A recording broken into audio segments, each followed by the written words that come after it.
السلام عليكم ورحمة الله وبركاته. معكم راعي طويلة سواليف كورة. المنتخب السعودي بعد 4 أيام 3 أيام بيلعب بطولة آسيا. طبعا أنا ماني مهتم وأنت مهتم، وأغلبية الشارع الرياضي ما هم مهتمين يعني بهذه المنتخب والبطولة اللي بيشارك فيها. يعني أنا أتوقع أن الهلال مباراته في الجولة الجاية أهم له مليون مرة من المنتخب السعودي ومباريات بطولة آسيا. المشجع النصراوي يهتم بمباراة ودية مع فريق الدرعية أكثر من أن يهتم المنتخب السعودي بطولة آسيا. المشجع الاتحادي والأهلاوي الاتفاقي النهضاوي الشبابي كلهم نفس الشعور تجاه المنتخب. ليش؟ هل احنا ما عندنا وطنية مع منتخبنا؟ أنا ما أقول زي كذا ولا أعتقد زي كذا، لكن هي المسألة، تخيل أنك أنت تحب مطعم إيطالي يقدم باستا، هذه الباستا تمثل لك أنت قيم، مبادئ، أسلوب حياة، انتماء مع أنت الباستا هذا. أنت فترة طويلة مع هذه الباستا وأنت الباستا هذه مكيفتك، أحلى شيء في العالم، وتعيش معها أجمل علاقة وتدعمها. وإذا جاء طباخ وتقعد تشد في أزر الطباخ وردين المطعم كل يوم تهنئ على هذه الباستا، وتخلي لك 10 ريال زيادة اللي يخدم عليك الجارسون على قولتهم، اللي يباشر على قولة اللي يباشر، تخلي له 10 ريال من حبك لهذه الباستا، وتحس انك مؤثر ومنتمي لهذه المطعم وهذا العمل اللي قاعد يقدم لك. تيجي في يوم تيجي تاكل الباستا ولا هي مسحوته ملح، يعني ملحها زيادة، تتضايق، وطبيعي انك تتضايق، فتذهب انت راعي المطعم تسأل تقول له يا ابن الحلال ترى الباستا كذا، يقول لك ما عليك، اعتذر منك وسوف نعمل وسيتم إقالة الشيف، وسوف تأتي لجان تنبثق منها لجان لتطوير رؤية الباستا والعمل على تطويرها في المستقبل لتقدم الرجاء والأمان المرجوة من قبلك أيها الزبون الكريم. تجي بعد فترة تجي تاكل الباستا نفسها ولا محروقة وأخس وألعب من الأول، تروح رئيس المطعم تقول يا ابن الحلال باستتكم صارت قلبت، مو باستا قلبت، يعني أرجوك كيف كذا باستتكم هذه حياتي انتمائي، أنا أحب الباستا هذه. فيجي قلنا زهلها، لكن اللي صار والله العظيم احنا استلفنا لنا شيف من مطعم ثاني عشان الشيف الأول صار لي كذا، فجبنا شيف لمدة 4 أيام، لكن سوف نضع لجان تنبثق منها لجان لتخرج اللجان وتقوم بتطوير اللجان على أسس مبنية على دراسات علمية ستقوم بتطوير الباستا لإرضائك أيها الزبون الكريم. تيجي بعد الفترة تلقى نفس الباستا، انت ايش حيكون؟ انت حتترك الباستا، انت تحب الباستا، انت ما انت تكرهها، لكن انت وصلت لمرحلة انك واضح ان ما حد مهتم فيك، انت تحاول تأثر في المطعم، في رئيس المطعم، في هذا، فالأخير رئيس المطعم يهمه رئيس البلدية أكثر مما يهمه الزبون، فبالطبيعي أنا أروح رئيس البلدية يبغى يشغل الطباخ والعامل كله من عنده وتقدم خدمة سيئة، فبالتالي أنت تترك المطعم. تشبيه بسيط أنا أحاول إني أوصل نفس اللي قاعد يصير مع المنتخب. في عهد سلطان بن فهد راح المنتخب في بطولة قطر 2011 يخسر من سوريا، الأردن يخسر من اليابان 5-0، وتقوم الدنيا والإعلام ومدري ايش، ويخرج وسلطان بن فهد ويتم إقالته، وسيتم وضع لجان علمية محطوطة على بناء دراسات وعلى ضوء العمل المتقدم لتواكب تطلعات المدري شنو. هذا صار كله، طبعا صار في عام 2002 يوم خسرنا من المانيا 8-0، قرر سلطان بن فهد سنضع دراسات مدروسة وخطط عاجلة للقيام وتطوير الكرة السعودية على جميع المناهج، وسوف نفعل ونقوم ونسوي. جاك بعدين في 2011 وكل 5 مليار طيره، حطوا أحمد عيد في عام 2017 أعتقد 2015 في استراليا.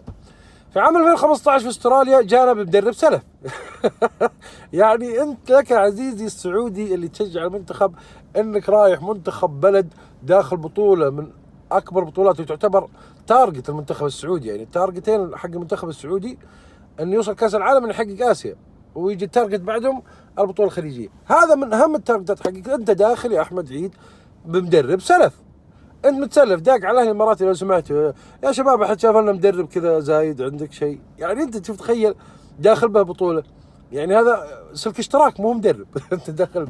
فالاخير خسائر وهزائم من اوزبكستان وما ادري ايش. طلع احمد عيد سنضع لجان تنبثق منها لجان لتقوم بتطوير العمل الفني في الرياضة السعودية وتطوير المواهب، وسوف نقوم بعمل لجان تطور المدرب الوطني وتقوم بفعل المدري شنو، وكلام كل ما عندك احد ولا في احد. لما لما تجي تشوف المنتخب وتشوف الحالة وتشوف الوضع اللي قاعد يصير أنت تنصدم. يعني المشجع السعودي ما هو ليس وطني ولا ما يحب السعودية، لكن لما يكون المنتخب السعودي مخصوص ب5 أشخاص فقط لا غير أو 10 أشخاص هم اللي يأثرون، هم اللي يشوفون لعيبة كبار. زي طالع عند فترة من الفترات محمد نور مثلا من أفضل اللعيبة على مستوى المملكة العربية السعودية تاريخيا، وأنا أقول لك تاريخيا يعني من يوم ما بدأت الكرة السعودية إلى يومك هذا محمد نور من أفضل اللاعبين اللي ظهروا في الكرة السعودية.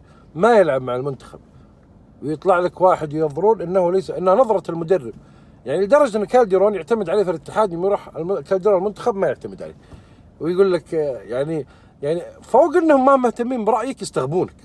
خالد قهوجي اللاعب الخيالي، اللاعب افضل يمكن من صناع اللعب، مهاري، يلعب لك يمين، يلعب لك يسار، يلعب لك خلف المهاجمين، خيالي اللاعب خالد قهوجي. دخل مرة واحدة المنتخب اعتدوا عليه، حصلت له حالة اعتداء في المنتخب ورجع. كيف تبغاني انا طالع انا اشوف هذا المنتخب بهذه الطريقه قاعد يدار وتبغاني ارجع اثق فيه؟ زي ما وثقت في منتخب 84، زي ما وثقت في منتخب 88، زي ما وثقت في منتخب 94، واخر منتخب وثقت فيه يعني عام 96. بعدين خلاص الثقه انتهت بين المشجع السعودي وبين المنتخب، لان المنتخب قاعد يدار 10 اشخاص، 10 اشخاص هم اللي قاعدين يديرونه. يعني انت تاخذ يعني في الانسان بطبيعته، الانسان عنده دائرتين، دائره تاثير ودائره اهتمام. إذا كانت اهتماماتي دائرة تأثيري ما تأثر على دائرة اهتماماتي بالشكل المناسب، أنا ما أقلص دائرة الاهتمام، أترك الشيء اللي أنا ماني قاعد أثر فيه. ليش أهتم في شيء أنا ماني قاعد أثر فيه؟ يعني حتى لو تأثيري يكون بسيط. يعني فهمت؟ أنت عندك دائرة، هذه دائرة الاهتمام، هذه دائرة التأثير. إذا أنت ما تقدر تأثر في المنتخب، إذا أنت تقول لا خطأ يا أخي حرام في لعيبة يستاهلون منتخب، أنتم قاعدين تحطمونهم ما تعطيهم فرصة، مو عشانهم هم عشان المنتخب. أنت تحرم المنتخب من لاعبين خياليين، خالد قهوجي، عبد العزيز الرزقان، محمد نور، حمد الدبيخي، عمر باخشوين. يعني نتكلم عن الفترة السابقة والفترة الحين، أنت قاعد في لعيبة سوبر أنت قاعد تحنطهم لعيبة آخرين، عشان هذا اللعيبة الآخرين المسؤول يحبهم، المسؤول صديقهم. فخلاص اوكي يا ابوي انت هو المسؤول، اشبعوا بمنتخبكم. انا ليش اقعد ابثر نفسي واتعب نفسي واتابع منتخب في الاخير ما يهتم فيني؟ يهتم في شخص محدد فقط هو اللي ياثر. ما دام هو اللي ياثر هو اللي يهتم. انا ما اثر، انا ما اهتم. يعني تاثر في اهتماماتك تهتم، انا اثر انا اهتم. انا ما اثر انا ما اهتم. يعني مثلا لما اجي اقول لك في انسان بيموت في نيكاراغوا، انسان بيموت نيكاراغوا، انت ما تهتم. ليش؟ لانك ما تقدر تاثر. وش تسوي؟ طيب اوكي اهتميت، طيب شو اسوي في نيكاراغوا؟ وش اسوي له؟ لكن لو اقول لك في واحد جنبك ولا جاركم يمكن يموت، انت بتاثر فتبدا تهتم. هذا طبيعي، هذه حاله البشر. ما دام انا اقدر اثر في الشيء اللي قدامي فانا اهتم فيه، ما اقدر اثر فيه انا ما اهتم فيه. وهذا اللي قاعد يصير مع المشجع السعودي ومع المنتخب. المنتخب راح تجينا، يعني انت داخل لي منتخب مدرب سلفي احمد عيد، مدرب سنة ورجعت تقول لي ولا حد كلمك ولا حد قالك. المفروض انت تقال بعد هذه الكارثة اللي سويتها في استراليا، تقال على طول مع السلامة، مو حتى تقال. انت المفروض تكون عندك دم تستقيل. طبعا كمل احمد عيد. الحين داخلين الحين بالمنتخب، طبعا تابعت تصريحات قصي. يعني انت تتابع بعض تصريحات المسؤولين توقف انت تقول انت ايش قاعد تقول. يعني ما تصريحات يقول لك سوف نعمل على الخصخصة في الفترة القادمة. جميل يا قصي، انت رائع تعمل على الخصخصة، انا احبك. ترجع في نفسك تقول ويجب على الأندية العمل على تطوير. أنت كيف يجب العمل على الأندية؟ كيف تدخل الأندية؟ أنت توك تقول يجب نخصخص الأندية، كيف تقول لك يجب الأندية تعمل على تطوير استثماراتها وعدم الاعتماد على الدعم الحكومي؟ أندية حكومية ستعتمد على الدعم الحكومي. منطق بسيط لوجيك، احترم عقولنا يا أخي.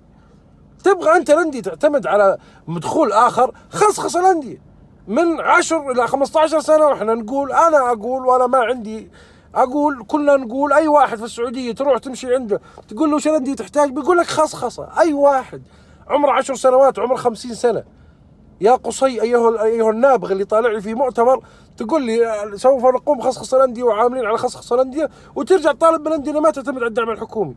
لا يا شيخ، يعني أنا الحين مستعد مثلا أروح مثلا مكتب الحوالي المدنية ألبسهم تيشيرتات وأسوق لهم. كيف؟ حكومي، ما أقدر. في إجراءات، هذا النادي حكومي ينتمي للحكومة، يعني منشأة خاصة بالحكومة، كل شيء للحكومة. فكيف انا اجي احط واقول يلا طلعوا لي استثمارات؟ ما تصلح اطلع استثمارات، لاني انا ما اقدر. انا يعني الانديه يقوموا طيب انا ما اقدر، لاني لازم اخذ لي موافقه من مدري ايش، موافقه من وزاره مدري شنو هي، وموافقه، لان هذه منشاه حكوميه ما اقدر اتصرف فيها. انا كرئيس نادي انا جاي بس كذا، قالوا لي تعال وجيت، انتخبوني لاني انا احب الفريق هذا وانا صديقهم وحطوني. ما يعلمني على نظرة استثمارية ولا أني عندي عدد أسهم أكثر في النادي ولا أنا مالك النادي، لا، هي بس مجموعة شباب تجمعوا وقالوا رأس النادي. أو أن جاء تركي آل الشيخ حط له واحد فوق رؤوس الناس وخلاهم يستلمون الأندية. فكيف تقول يلا اعملوا على يا أخي يعني أنت شيء عجيب يعني زي الحين واحد يجيني في بيتنا مثلا يقول يلا طلع لي فلوس، هذا بيتنا مو محل بقال، ما عليه، يلا خصخص بيتكم. طيب ابوي موجود، على شو اقول لابوي؟ اقول بفتح لي في الحوش بسطه، ما بيمنعني ابوي. تخيل يدخل ابوي في الحوش والقى لي فاتح بسطه، ما يمدي. منزل حكومي، بيت حكومي، منشأة حكومية، ما اقدر اني اخليها تجيب لي ربح تجاري، لان لازم تكون اولا هي مخصصه وتكون تجاريه عشان اقدر.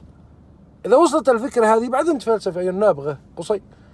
يعني بعض المرات انت ما تزعل من النتائج او من يعني عمل، يبقى الناس يخطئون يصيبون، لكن لا تستغبي العالم يا اخي، لا تستغبي. يعني ما عندك كلام لا تقول شيء، تقول سنعمل على الخصخصه واسكت، مالك صلاح فندي. يجيبون دعم مادي ولا يجيبون دعم بقدونس ولا يجيبون دعم ملوخيه، مالك صلاح فيهم.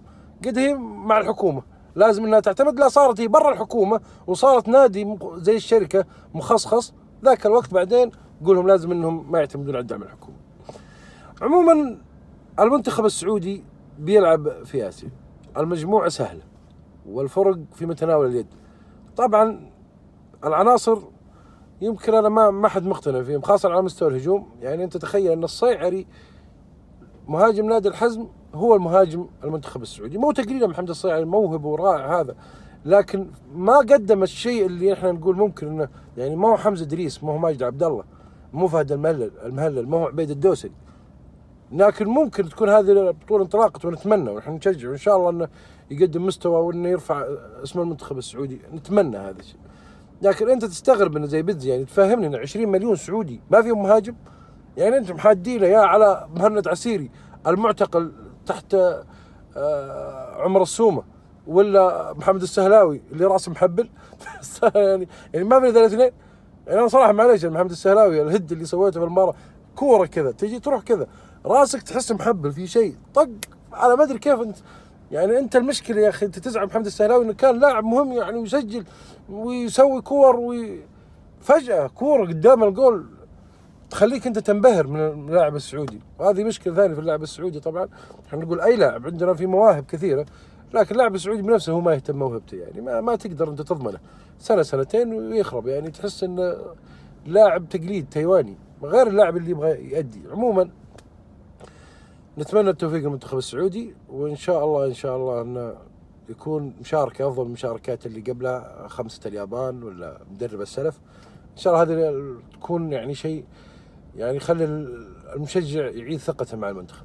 يعطيكم العافية، شكرا.